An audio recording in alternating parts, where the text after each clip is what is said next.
Lahat ng ebidensya ay nasa atin na. Ang pinakamalakas na sigaw at ebidensya ay yung sinabi ni Zaldico.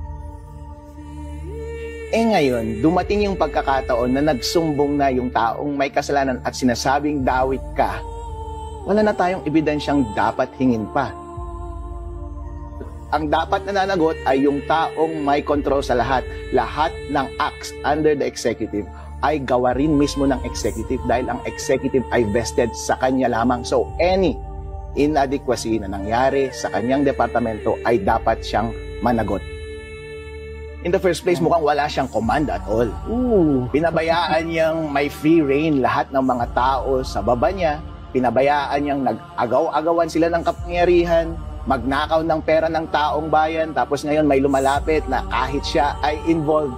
Wala na kaming tiwala sa iyo, sir. Ang gulo-gulo, pwedeng ayusin mo ito dahil hindi tama ang pamalakad mo sa aming bansa. Lahat ng Pilipino ngayon, pati yung mga tao dyan sa Malacanang, pati yung mga tao sa Senate at sa Congress, walang moral.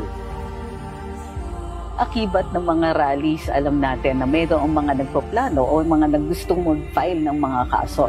So bilang abogado, ano sa tingin mo ang dapat ebidensya na makita natin o ipresenta sa hukuman para malutas na at least may managot dito, di ba? Ang gusto natin by December may nakakulong.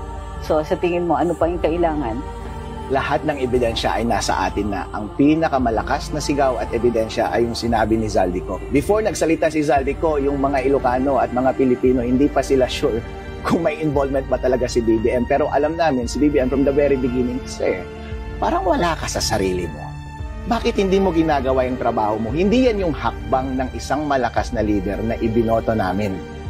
Ngayon, dumating yung pagkakataon na nagsumbong na yung taong may kasalanan at sinasabing dawit ka. Wala na tayong ebidensyang dapat hingin pa. Dapat managot talaga. Kasi ang nangyayari kasi ngayon, ang sinasabi natin, dapat managot yung mga itinuturo. Yung mga tinuturo lang natin at gusto nating managot yung mga nasa baba.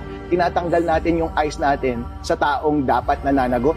Ang dapat nananagot ay yung taong may control sa lahat. Lahat ng acts under the executive ay gawa rin mismo ng executive dahil ang executive ay vested sa kanya lamang. So, any inadequacy na nangyari sa kanyang departamento ay dapat siyang managot at mag-take responsibility. For once, sir, can you take responsibility? So this is command responsibility. Kahit wala pang direct link through documentary evidence na the president signed off on this one. Because I don't really think magkakaroon ng ganun. In the first place, mukhang wala siyang command at all.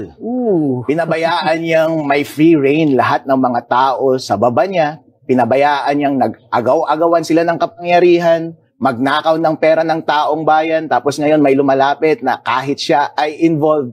Wala na kaming tiwala sa iyo, sir. Ang gulo-gulo, pwedeng ayusin mo ito dahil hindi tama ang pamalakad mo sa aming bansa. Lahat ng Pilipino ngayon, pati yung mga tao dyan sa Malacanang, pati yung mga tao sa Senate at sa Congress, walang moral. At yung ekonomiya natin, walang moral, patay. Yan ba ang tamang pamamalakad sa isang bansa? Kapag ang pinamumunuan mong bansa ay wala ng spirit, baka kailangan na nating magbago at maghanap ng bagong leader.